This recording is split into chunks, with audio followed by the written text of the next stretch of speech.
1 year ago, I posted a review of the LEGO Icons Ayrton Senna McLaren MP4 set on my channel. Overall, I believe the set was mid, as despite its many flaws, I still liked the set and I felt like it was a good buy for fans of Formula 1 and Senna. I closed out my video saying that it wasn't going to be the last time I featured the set and I had future plans of improving the MP4's design to absolute perfection. Well, exactly a year has passed and here it is, the ultimate LEGO McLaren MP4. On the Rebrickable website, there are multiple uploads dedicating to improving the MP4 set. However, none of these uploads really spoke to me as being truly perfect, so I rebuilt the original set on Bricklink Studio and made my own modifications. I was happy with how my mods came out, but then the Rebrickable user Prototyp uploaded his own modifications for the MP4 that, unlike the other uploads, was a complete ground-up redesign of the set complete with a beautiful engine bay. I knew immediately I had to build it. I bought the instructions for his Icons MP4 Super Mod and recreated it in Studio, where I then proceeded to add my own personal touches to truly make this set as perfect as can be, complete with extra stickers and the all-important 3D printed tires. Now, with the car built in real life and finished, let's go through the details and all the improvements, shall we? Starting with some of the most important additions, the extra stickers and the 3D printed tires. The biggest complaint among LEGO fans when the Icons MP4 first came out was that the front and rear tires were the same width, while on the real MP4 and every other Formula 1 car, the rear tires are vastly wider than the front tires.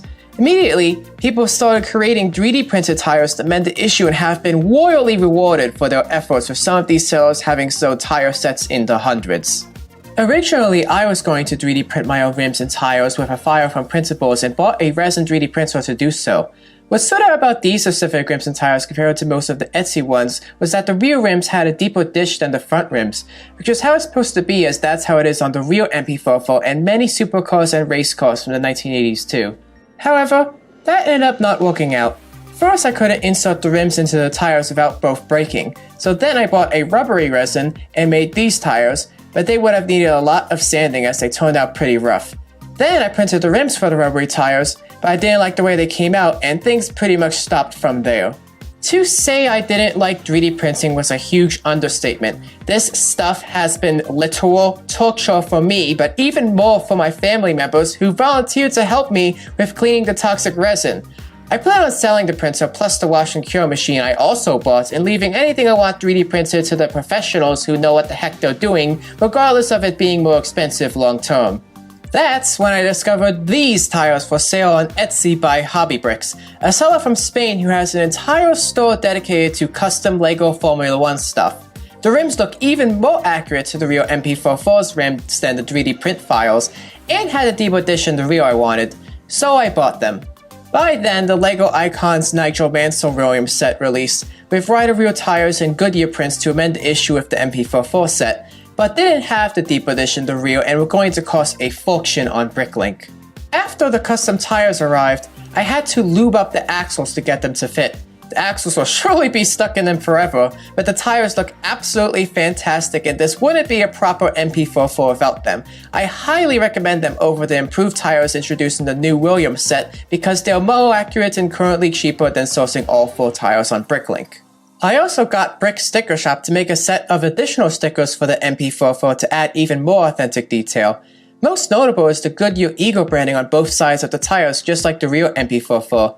I'm surprised that the Nigel Mansell Williams set only had these logos on just one side of the tires, as it's important detail on old Formula 1 cars like these. Other stickers include the McLaren logos on the sides of the front spoiler being correctly replaced with Goodyear logos, the white triangle on the nose cone, a pointed end for the windscreen, an accurate dashboard in front of the steering wheel, seat belts, Hugo Boss logos of Senna's name and the Brazilian flags on each end of the roll hoop, a battery shutoff icon replacing the Senna logo, stickers for the back end of the engine cover, the number 12s on the rear spoiler with the addition of the Showa logos, and finally, the valve covers in the V6 engine bay. Now I know what you're all thinking.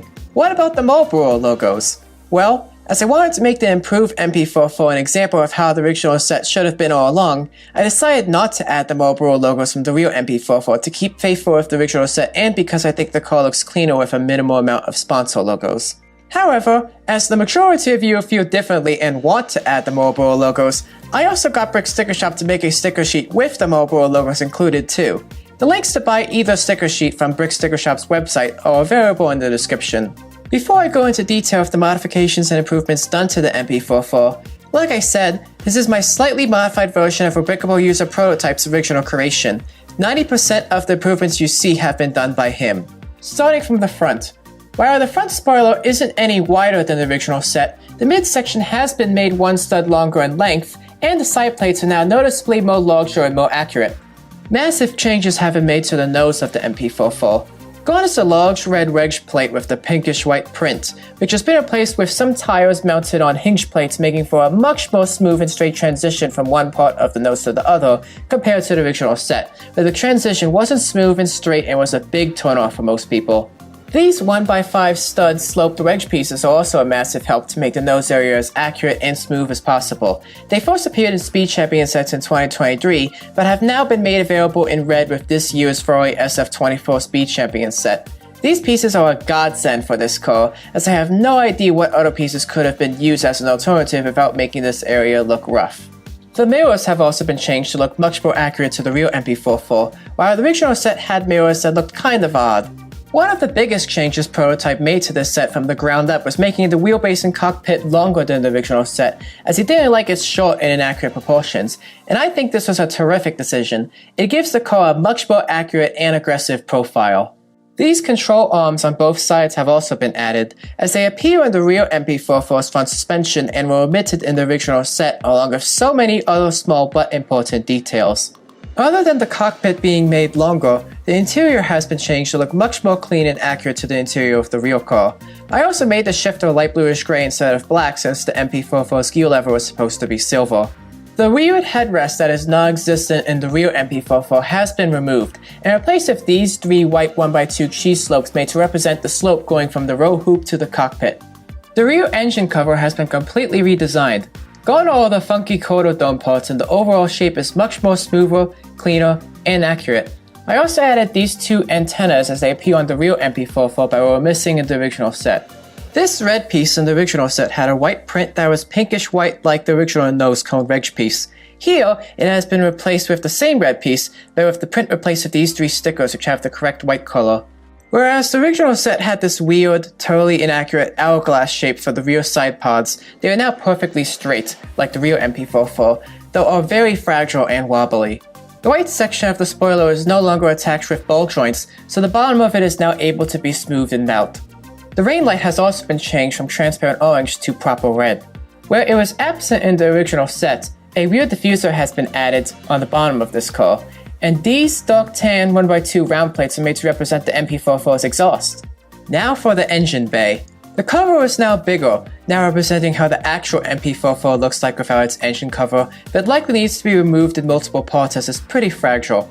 I also removed the side pods so you can now have a better look of the engine bay's incredible detail. I mean, everything here is absolutely stunning. From the twin turbos to the intercoolers, intake manifolds, the radiators up front, and the genius usage of minifigure cleavers which perfectly matches the steel plates used in the real car. It's a massive upgrade compared to the engine bay of the original set. The front and rear sections can even be split apart from here, as they're married together during the building process. Finally, a minor detail, but the front tires have been spaced out to face in front of the sides of the front spoiler, as that's how it looks on the real MP4, but doesn't in the original set. However, it does give the car a bit of negative camber as the axles all bent a bit. The tires also have wider offset in front than rear, as also true of the real MP4. Since the bottom of the MP4 no longer has holes to fit the display stand, these 2x8 plates have been added on top of the stand to support the car. And last but not least, the Ayrton Senna minifigure has been given the proper Ayrton Senna hairstyle. So to the question I know you're all asking, how much would it cost to convert the original set into what I have here? The Ultimate MP4 requires 39% of the parts from the original set, with the other 61% needed to be gathered or ordered on Bricklink. The cost of the parts alone would be around $70 US. Then there's the 3D printed tires by HobbyBricks, which cost me $40 US including shipping, and the stickers, which will cost around $15 US including shipping. And finally the instructions. Since my MP4 full is Prototyp's original creation with some tiny modifications, meaning I'm obviously not allowed to make money off something that is 90% someone else's mod, I sent the Bricklink Studio model file and Bricklink XML portless file to Prototyp, and he will have it available to download for anybody who buys the instructions for his original MP4 full, which costs $10 US. Be aware that Prototyp's original build isn't compatible with the Brickstickershop stickers. Adding everything up, this conversion will cost you around $135 US on top of the original $80 set. Yes, I know that's an astronomical amount, but perfection's never going to be cheap. This is a LEGO set reborn to a legit 1/13 scale model of a Formula 1 legend that now barely looks like LEGO. For comparison, real MP4 full models and kits in 1/12 scale cost around this much, some being even more expensive. Whether you're disappointed with the funky inaccuracies of the LEGO Icons McLaren MP4 full set and want to go all out with something rebuilt into something absolutely perfect from the ground up like this, or just fire a tile swap or change up a few tiny things, the choice is yours.